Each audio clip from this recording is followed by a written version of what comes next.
Greece learner YouTube channel में आपका स्वागत है। Today's we discuss a topic ampere circuit law. Important topic है एग्जाम के पॉइंट ऑफ व्यू से। तो एम्पियर सर्किट लॉ होता क्या है? According to this law the line integral of magnetic field induction, जिसको हम क्या बोलते हैं, बी।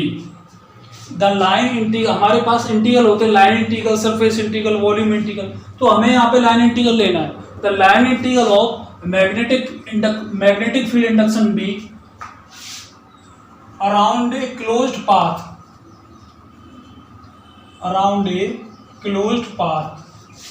इन वैक्यूम। यहाँ पे वैक्यूम वर्ड यूज करेंगे। In vacuum is equal to mu naught, ये पहले आ चुका है, mu naught times the total current passing through that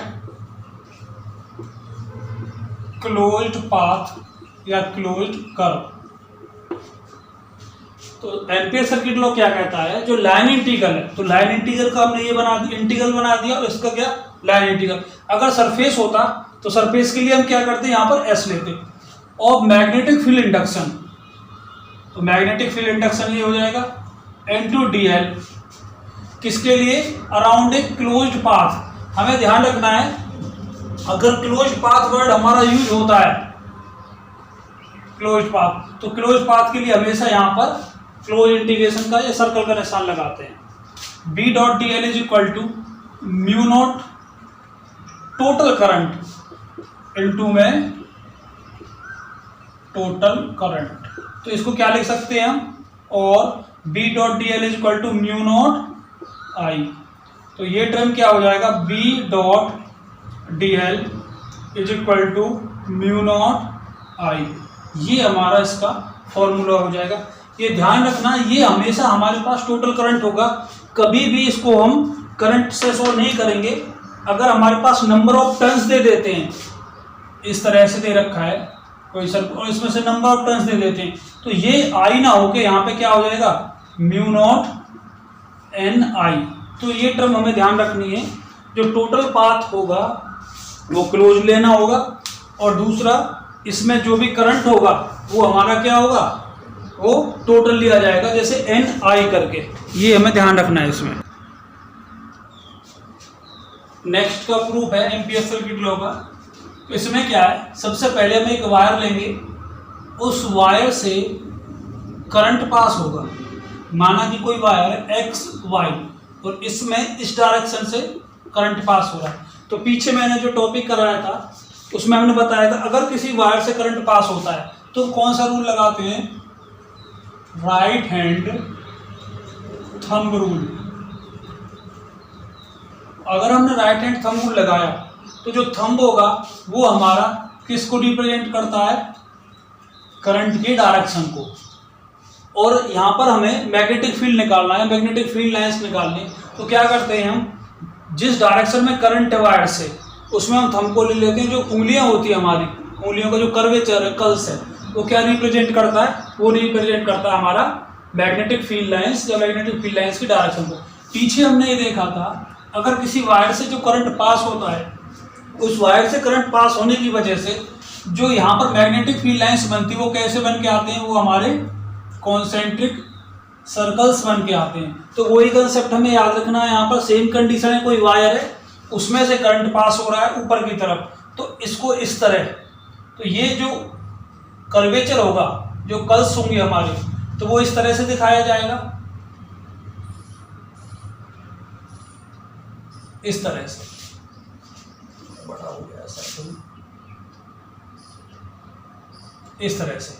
और एक कॉन्सेंट्रिक सर्कल्स होगा, कितने भी आप बना सकते हो।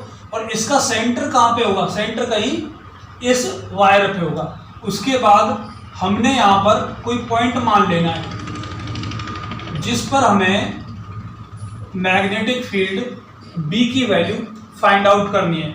जैसे पीछे मैंने हर एक डेरिवेशन में पॉइंट पी माना था, तो माना कि ये पॉइंट पी है, इस पर हमें वो वैल्यू फाइंड आउट करनी है। और जब पॉइंट पी मानोगे तो उसकी कुछ ना कुछ यहाँ से डिस्टेंस होगी।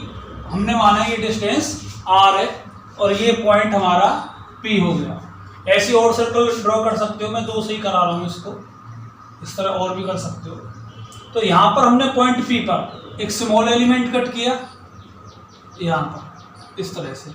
इसको हमने किससे रिप्रेजेंट कर दिया, इसको हमने लेंथ dl से रिप्रेजेंट कर दिया। और ये कैसे होगा, dl लेंथ ऊपर की तरफ, और ये इसमें जो मैग्नेटिक करंट जा रहा, तो मैग्नेटिक फील्ड लाइंस इस तरह से शो होंगे। तो यहाँ पर हम देखते हैं जो dl एलिमेंट है वो इस डायरेक्शन में है। तो ये एक तो हमें डायग्राम याद रखना है, जो मैग्नेटिक फील्ड लाइंस आएंगी वो कैसे आएंगी, कॉन्सेंट्रिक सर्कल्स। तो इसका डेरिवेशन करते हैं। Due to this current carrying wire, वो आप सब लिख सकते हो, कोई वायर है एक्स वाई जिसमें से करंट ऊपर की तरफ पास हो रहा है, उसकी वजह से कॉन्सेंट्रिक सर्कल्स बनेंगे जिनका सेंटर कहीं इस वायर पे होगा। उसके बाद का जो डेरिवेशन है वो मैं यहाँ पे कर रहा हूँ, थ्योरी नहीं मेंशन कर रहे। Due to this current carrying wire the magnitude of magnetic field induction is given by, पीछे ये टॉपिक करा दिया है, पीछे आप प्लेलिस्ट में से देख के इसको लिख सकते हो वैल्यू को। d is equal to mu naught upon 4 pi 2i upon r। तो हमारे पास ये वैल्यू आ जाएगी b is equal to mu naught upon 4 pi 2i upon r। अगर इसको और क्लियर लिखना चाहें तो b is equal to mu naught upon में 2 पाई r और ये वैल्यू। तो यहाँ से हमारा b की वैल्यू ये आई यहाँ पर। अब बात ये इसका क्या निकाला हमने, मैग्नीट्यूड निकाला। बात करते हैं डायरेक्शन की। The direction of b is perpendicular, perpendicular होती है टू द प्लेन। अब यहाँ पर परपेंडिकुलर के लिए देखो, ये dl इस तरह से है यहाँ पर ये एलिमेंट, और b हमारा ये भी इस तरह से। तो इन दोनों के बीच जो एंगल बनेगा वो एंगल कितना होगा हमारा, 0। यहाँ पे क्या लिख सकते हैं, direction of b perpendicular to the plane. Next, containing r and dl vector, वो पीछे भी बता दिया था, r एंड dl वेक्टर। तो ये जो डायरेक्शन होगी ये हमारी इस तरह से आएगी। तो p तो ये हो गया, तो b हमारा यहाँ हो जाएगा इस तरह से ऊपर। Next, hence b dot dl क्यों किया है, क्योंकि हमें बायोट सेवर्ट लॉ निकालना है, और वो क्या होता है b डॉट dl का क्लोज इंटीग्रेशन। तो मैंने यहाँ पे वैल्यू लिख लिया b डॉट dl। अब यहाँ पे इन दोनों के बीच क्या, डॉट प्रोडक्ट, और डॉट प्रोडक्ट को खोलेंगे तो हम b dl cos थीटा, ये टर्म आएगा। यहाँ पे थीटा कितना है, here theta is equal to 0 degree. क्यों, क्योंकि देखो dl भी उसी डायरेक्शन में और b ऐसे परपेंडिकुलर है ऊपर की तरफ, तो एंगल कितना हो जाएगा, 0। तो यहाँ से b dot dl is equal to b dl cos 0, यहाँ पे रखेंगे तो cos 0 की वैल्यू 1 होती है। तो इससे कितना आ जाएगा, b dl। मैं इसको यहाँ से हटा रहा हूँ भाई, बार बार टर्म, b dl cos 0, ये अंदर हो जाएगा, तो cos 0 का 1 और ये dl। तो यहाँ से b की वैल्यू कितनी आई थी, mu naught upon 4 pi i upon r। अब यहाँ बात करते हैं dl। dl क्या होता है हमारा, स्मॉल एलिमेंट। अगर ये सर्कल है तो स्मॉल एलिमेंट हम बार बार कट करेंगे इस तरह से, यहाँ कट किया, फिर नेक्स्ट टाइम यहाँ कट किया, इस तरह से। अगर हम सारे एलिमेंट कट करेंगे और उसका क्लोज इंटीग्रेशन करेंगे तो हमारे पास क्या बन के आएगा, सर्कल का सरकमफ्रेंस। और सर्कल का सरकमफ्रेंस होता है हमारा 2 पाई r। मैं यहाँ पे लिख रहा हूँ DL का जो समेशन होगा वो कितना होगा, DL का समेशन होगा 2 पाई R। यहाँ से R कैंसिल, सॉरी ऊपर 2 पाई लिख दिया था, 2 पाई आएगा यहाँ पर, यहाँ से म्यू नॉट ये पहले ही कर दिया था, तो 2R ये कैंसिल, तो कितना आया हमारा आंसर, म्यू नॉट आई। इसका मतलब है जो हमने प्रूव करना था वो ये आता है। तो यहाँ से क्या लिख सकते हैं, B dot DL is equal to mu naught I. ये हमारे डेरिवेशन का रिजल्ट आ गया। अब दूसरा स्टेप, इसमें अगर कोई डाउट है तो सिंपल यहाँ से इसको मैग्नेटिक फील्ड की वैल्यू निकालनी है, फिर उसका क्या करना है, क्लोज इंटीग्रेशन निकाल देना है। ये आ गया हमारा I। ये I है जो हमारा यहाँ पर ये करंट है। If there are n turns, अगर हमें मानते हैं कोई सर्कुलेटर ये दे रखा हमें से, और इसमें n टर्न दे दें, then total current will be NI। मतलब जो टोटल I ना होके अब यहाँ क्या हो जाएगा, NI। में इसको डैश से रिप्रेजेंट कर रहा हूँ, तो यहाँ पर कितना हो जाएगा, B dot DL is equal to mu naught NI। तो ये हमारा इसका रिजल्ट हो जाएगा। अगर हमें नंबर ऑफ टर्न्स दे दें N, तो टोटल करंट कितना हो जाएगा, NI। इसी का नेक्स्ट पार्ट है, अगर हमें कोई सरफेस दे दें, क्लोज पाथ दे दें, पर वो आर्बिट्ररी हो, आर्बिट्ररी, और पहले वाला क्या था, पहले वाले उनमें एक सिमेट्रिकल दिया था, इसमें क्या सिमेट्रिकल नहीं है। तो हमें क्या करना, वही कंडीशन है, XY कोई वायर, उसमें से करंट पास हो रहा है, इसके सेंटर से हमने कुछ एलिमेंट कट किए। जैसे पहला एलिमेंट, मैं एक बार यहाँ पर दोबारा इसको ड्रॉ कर देता हूँ इस तरह से, यहाँ पर, तो यहाँ से ये पॉइंट O है, O से A, O से B, C और D, इस तरह से। ये बराबर के होंगे, ये थोड़ा कम हो गया इस तरह से। तो A से B एक स्मॉल पाथ, B से C another small path, C to D, इस तरह से। तो हमें ये स्मॉल पाथ कंसीडर करके चलना है। ये भी यहाँ पे मैंने लिख दिया है, जो AB होगा वो लेंथ हमने लेना है small element DL1, BC, DL2, CD, DL3। Let d theta 1 का मतलब है ये जो हमने ये लिया है DL1, DL2, DL3, इनके जो स्मॉल एलिमेंट सेंटर के साथ एंगल बनाएंगे। Let d theta 1, d theta 2, d theta 3, ये एलिमेंट के साथ एंगल बना AB के साथ, मतलब DL के साथ D, इस तरह से। तो हमें ये बात ध्यान रखनी, सिंपल सी बात है, जो स्मॉल एलिमेंट एंगल बना रहा है O के साथ, वो d थीटा 1 होगा, BC के साथ d थीटा 2 होगा और d थीटा 3 होगा। अगर इन सभी को हम जोड़ते हैं, d theta 1, d theta 2, d theta 3, ऐसे ये नंबर ऑफ टर्न्स होंगे कहाँ तक, पूरा। तो हमारा कितना आ जाएगा, 2 पाई। एक तो हमें ये टर्म याद रखना है, यहाँ पर जो हमारा जो आंसर आएगा, मतलब टोटल एंगल्स का, वो कितना आएगा, 2 पाई। क्यों, इससे पूरे इस पर यहीं आ जाएंगे, तो ये क्या हो जाएगा हमारा, यहाँ से टोटल जो हो जाएगा हमारा 2 पाई आ जाएगा।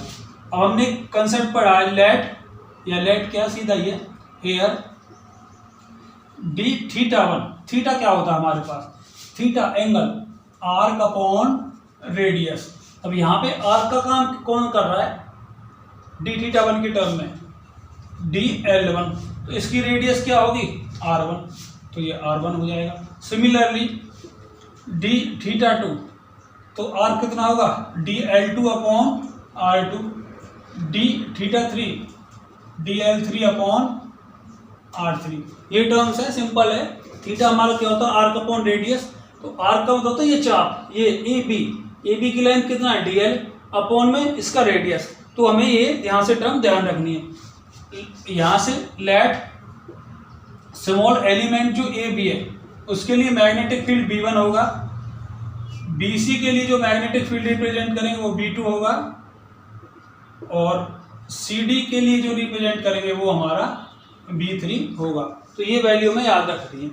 अब पहले के लिए B1 कितना होगा, mu naught upon 4 pi 2i upon R. अभी ये पीछे हमने किया था B1 equal to mu not, पीछे जो इसको डेराइव किया था उसी में B2 is equal to mu naught, तो यहाँ कितना हो जाएगा R1 mu naught upon 4 pi 2i upon R2। Similarly B3 is equal to mu naught upon 4 pi 2i upon R3। ये जो होगा ये हमारा हर किसी का क्या होगा, अलग अलग मैग्नेटिक फील्ड निकालेंगे। अब हमें क्या है, हमें जो पूरा कंसेप्ट चाहिए वो B डॉट DL का चाहिए। तो यहाँ से क्या हो जाएगा, ये B1 B2 B3 ये पूरे इसको बनाएंगे, तो इसको क्या ले सकते हैं हम, B1 डॉट DL1। जो पहला होगा उसका हमारा B1 डॉट DL1 हो जाएगा, plus B2 dot DL2 plus B3 dot DL3। ये हमें याद रखना है। इन सबको हमने एक साथ लिख दिया B1, क्योंकि आगे अगर हम इसको बढ़ाना चाहें तो इस तरह से होगा B1 B2 B3 B4, ये तरह की हमारी वैल्यू आती जाएंगे। अब इसके बाद हमने एंगल खोलना है। ये पीछे भी बताया था B और DL एक डायरेक्शन में, तो एंगल कितना cos थीटा, यहाँ cos थीटा कितना, सभी के लिए एंगल की वैल्यू आ जाएगी हमारे पास 0। अब वैल्यू रख लें सीधा, तो B1 की वैल्यू क्या होती है हमारे पास, mu naught upon 4 pi 2i upon R1। B is equal to mu naught upon 4 pi 2i upon R1, और ये कितना हो जाएगा हमारे पास DL1, डॉट नहीं आएगा, plus mu naught upon 4 pi 2i upon R2। Next into में DL2 और आएगा, प्लस B3 की वैल्यू आएगी हमारे पास mu naught upon 4 pi 2i upon R3 into DL3। तो यहाँ से हम देखते हैं mu naught upon 4 pi into 2i, ये वाली टर्म हमारे पास क्या आती है, कॉमन। तो नेक्स्ट क्या करें, नेक्स्ट स्टेप में इसमें से हम म्यू नॉट अपॉन 4 पाई ये वाली वैल्यू कॉमन लेंगे, mu naught upon 4 pi 2i, यहाँ पर अंदर क्या आएगा, DL upon R1 plus DL2 upon R2 DL3 upon R3। ये टर्म हमारे यहाँ से निकल के आएगी। अब इसके लिए DL अपॉन R1 ये किसके बराबर होता है हमारा, यहाँ से DL अपॉन R1 देखो, तो ये वैल्यू हमारी किसके पास आ जाएगी, B dot DL is equal to mu naught upon 4 pi 2i DL upon R1 इस इक्वेशन से किसके बराबर, d थीटा के बराबर। सिमिलरली d थीटा 2 के बराबर, तीसरा किसके बराबर हो जाएगा हमारा, d थीटा 3 के बराबर। कुछ नहीं किया, DL1 upon R1 DL1 upon R2 ये वाली वैल्यू आ जाएगी हमारे पास। तो d थीटा 1 किसके बराबर हो जाएगा हमारे, d थीटा 1 होगा हमारा DL1 अपॉन R1 के बराबर। तो यहाँ से mu naught upon 4 pi into 2i, mu naught upon 4 pi into 2i, ये वैल्यू किसके बराबर होगी हमारे पास, देखो थीटा 1 थीटा 2 प्लस थीटा, आगे बढ़ते जाएंगे तो किसके बराबर होगा, 2 पाई के बराबर हो जाएगा। तो यहाँ से 2 ये कैंसिल हो जाएगा, तो B dot DL is equal to mu naught I, ये इसका रिजल्ट आ जाएगा। आप एग्जाम में किसी भी तरह से सॉल्व कर सकते हो, उसमें पहले वाले मेथड से या इस मेथड से। अगर पेपर में मेंशन किया है आर्बिट्री क्लोज पाथ लेना है तो इससे, वरना हम उसी मेथड से करेंगे। अगर आपको वीडियो अच्छी लगती है तो वीडियो को लाइक करें, चैनल को सब्सक्राइब करें।